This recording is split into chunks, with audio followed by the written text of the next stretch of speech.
the Motion Picture Notion. I'm your host, Gabriel Burton, and today I wanted to talk about The Dark Tower and the movie that is coming out next year.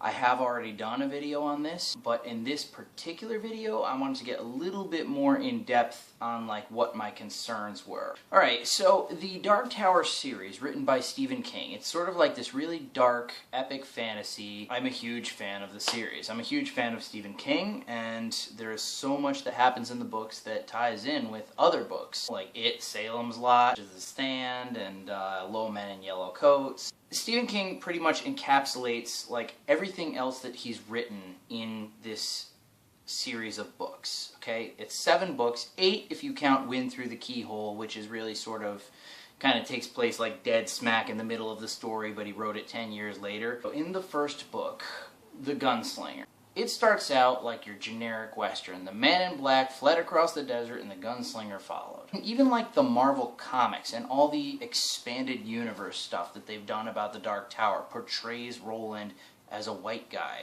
Even via Stephen King, alright? Back in like the 1980s when he'd only written the 2nd book, he had said like, yes, this would be my ideal casting for Roland Deschain. It would be Clint Eastwood, which frankly would work. Because when you first start reading the book, you really have no idea like how expansive it's going to be, how meta it's going to become. It starts out as a typical Western, and then you're sort of like, oh, okay, alright, there's demons in here. Okay, that's interesting. Alright, so sort of like a supernatural Western. Oh no, it's not. Oh, holy shit. It acknowledges our world as actually existing parallel to it. Holy shit. Okay, alright, so now we're getting on to different stuff. And then you find out that like there are like worlds within worlds, there's an entire like multiverse. It's crazy. The biggest fucking thing in terms of the movie, and in terms of them casting Idris Elba, who, once again, I said in my last video, I think is a great actor, is Book 2, The Drawing of the Three. Now, this is a very important book to the series. It's very unpleasant at points, okay? It's actually probably the most unpleasant of any in the series. But it deals with Odetta Walker. She is a black lady, she has the split personalities, and one of them is a sweet lady, one of them's a racist murdering bitch. And the fact of the matter is, Eddie, the heroin addict, who Roland, he's one of the other 3, during Book 2, you don't give a fuck about Eddie, okay? He's a fucking heroin addict. I mean, you do feel kind of bad for him. He basically sees his brother's severed head and it fucks him up, but the fact of the matter is, I'd say he was already pretty substantially fucked up before then. But if he had stayed in our world, he would have been absolutely nothing, but Roland bringing him to Midworld was necessary not just for him, but for Roland. Like, everybody plays a part in this story. Like, everybody had a destiny that was the Dark Tower. That being said, like, Roland and Eddie fucking hate each other at first, alright? Eddie is planning to fucking murder Roland. The one thing that actually makes them work together is when Susanna escapes to the fucking hills with Roland's guns. They have literally no choice for their own survival. It is how their characters bond, it is how their characters come together. Because there is a racist black bitch up in the hills who wants to fucking kill them all. If they make Odetta a racist redneck, she'd only be a threat to Roland, you know. If they keep her black, she's only going to be a threat to Eddie, which at that point, why? What do you care? You know, you don't know anything about Eddie. He's a piece of shit at this moment as far as you're concerned. Or they could make Eddie black too. You know, this is another theory. If you guys ever read the comic book Spawn, maybe Odetta has like this like vision of Roland where he's like this California surfer dude or something like that, and that's why she hates him. I mean, while that could work, it's sort of like, why? Why change it?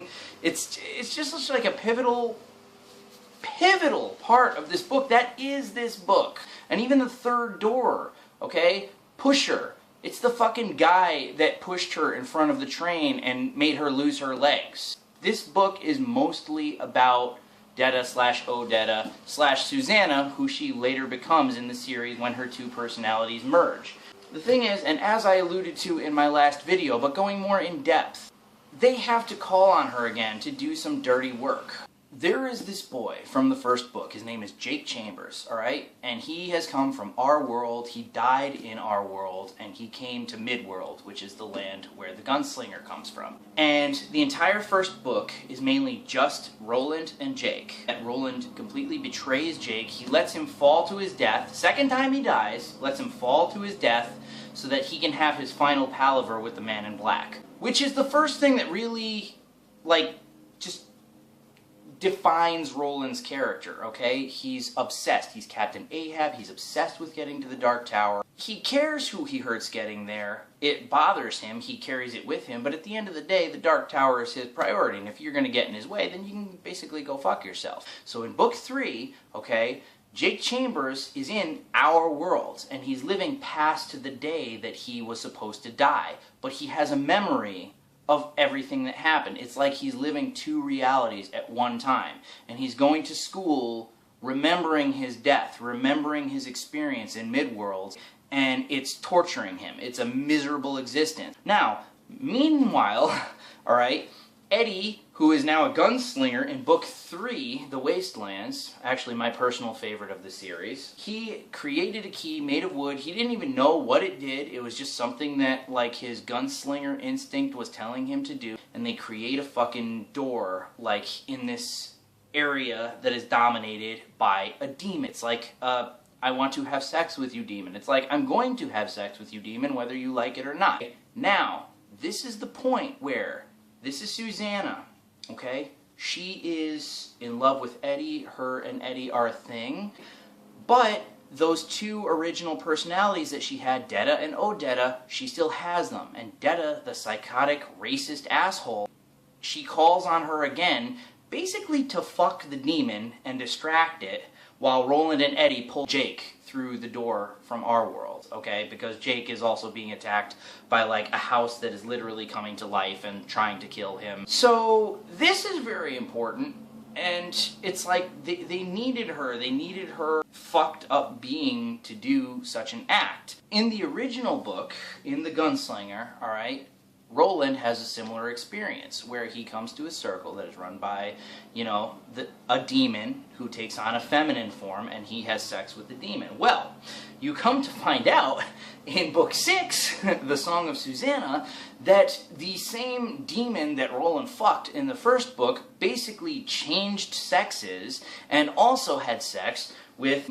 Susanna in the third book. So you come to find out that the, like, half-demon baby that she is carrying is also Roland's child, with a little bit of demon. So it's sort of like 1/3 Roland, 1/3 Susanna, and 1/3 demon. That's basically the way we're rolling here. And there's this other state of consciousness that she enters, which is known as Mia, okay? The mother. And it's basically this spiritual entity that, you know, enters the mind of whoever is pregnant with a demon baby, and she is the mother of the demon. It's sort of like a mental game of chess between Susanna and her, like kind of fucking with each other back and forth. They kind of help each other, but at the same time, it's sort of like, listen, bitch, like, you're out for your own end, and so am I, okay? So go fuck yourself. And once again, she needs to call on Detta Walker, and Detta Walker shamelessly and mercilessly fucks with the demon. This is very, very, very important. This is a pivotal plot point. This is a huge, huge, huge deal.